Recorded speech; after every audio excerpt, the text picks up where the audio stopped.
Hello, everybody. Today, we're sitting down with Susie King to talk about her and her team's puzzler, Roterra. How are you doing, Susie?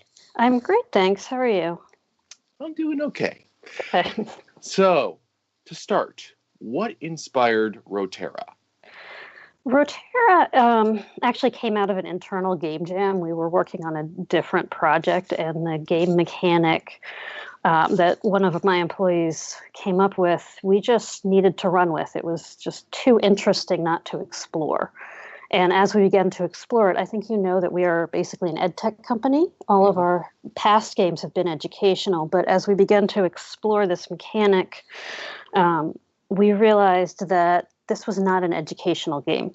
In some sense, any game is educational. This game is logic-based, and certainly you could use it in a math classroom if you wanted to, but that was not our primary goal. And as the mechanic developed and we started talking about not just rotating the things, but actually flipping the whole world, the story of Orlando Furioso popped into my head, and I went back and reread it and realized that was what the story we needed to tell with this game. Because I was going to say, a fantasy setting is not something you usually see with a puzzle game. So it's not. How did you mesh the fantasy elements in with that puzzling landscape?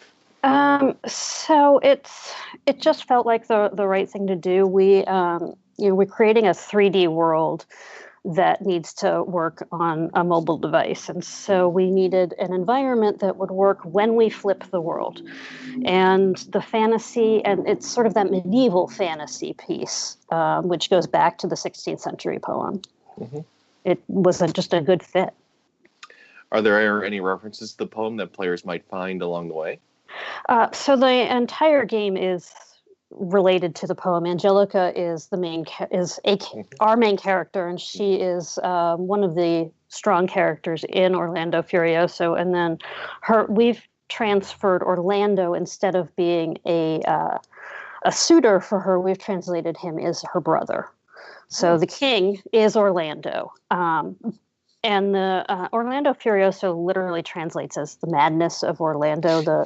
It's a love story, essentially, where Angelica in the story was the prize. She was the prize for a contest. And Orlando won her and fell in love with her, but she didn't feel the same way. And she escaped. And that idea of a medieval princess who is technically her father's property, just leaving and wandering off on her own and believing that she can do it. That was the kind of powerful story that we wanted to tell. Oh, yeah, absolutely. So we put a slightly modern spin on it, but it still has that medieval feel to it, with the knights in the castle. Are you going for a more traditional fantasy, or will there be stuff like dragons in that for players to encounter? So it's a puzzle game. There's not a lot of encountering, or there's no fighting in this game. Yeah. It's a puzzle game. But as you work your way through there's 3 different environments in Roterra. You begin in the forest, and it is a bit of a magical forest because it moves with you. Right? And as Angelica moves through the forest, she has to realize how to use her internal magic to change the environment. And she'll do that by stepping on switches, turning toggles, things like that. She eventually makes her way into the cave system under the castle, the main castle of Roterra. And in the caves, you'll find things like rock spiders. And there's some sea monsters in there. We tried to make that a very engaging environment. Building a game in a cave was a bit of a challenge because it's very dark. Yeah, but I can see that working, especially for kind of a morphing thing. I mean, it worked for Epistory. So. Right. And so what we did is we added things like the glowing crystals. We added some bioluminescence in the water to make it feel both creepier and more inviting at the same time.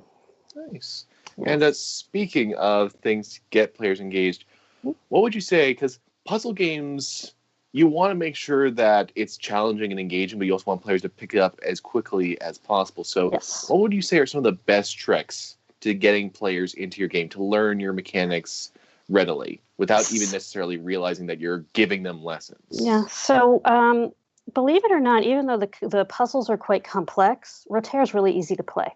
Mm-hmm. You only need 3 gestures. It's a tap, a long press, and a swipe to rotate. And with those 3 gestures, you can make your way through any puzzle. So, in essence, Angelica is finding her way through these mazes. Her brother has put obstacles in her path that she has to overcome, and so you have to help her create the path that will get her to her goal. And we've worked very hard to make sure that our difficulty curve is appropriate, so that as you move through the game, we do introduce new aspects, new mechanics, but we make a point of making sure that you understand how to use them before we go full on with them. And for the most part, the feedback we've gotten from all of our players is that they don't even realize that they've learned something new. They're just using it. So that is the ultimate goal. Mm-hmm. And what would you say is actually your favorite moment working on Roterra? My favorite moment working on Roterra? That's an excellent question. I